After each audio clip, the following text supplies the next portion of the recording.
मुझे नहीं मालूम कि इंसान की तारीफ क्या है, मुझे नहीं मालूम कि इंसान की तारीफ क्या है, मगर इंसान कहने का लायक वो है जो दूसरों को दुख नहीं देता।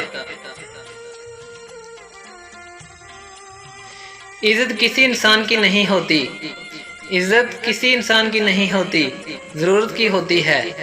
जरूरत खत्म तो इज्जत खत्म। मैंने लोगों से मुतासर होना छोड़ दिया है, मैंने लोगों से मुतासर होना छोड़ दिया है, क्योंकि लोग वो नहीं होते जो नजर आते हैं। जब तुम्हें किसी का दर्द नजर आ रहा हो, जब तुम्हें किसी का दर्द नजर आ रहा हो और तुम्हें इसका एहसास ना हो तो समझ लो तुम अंदर से मर चुके हो। मैंने अपनी औकात बहुत करीब से देखी है, मैंने अपनी औकात बहुत करीब से देखी है। चंद सांसें हैं और वो भी खुदा की मोहताज हैं।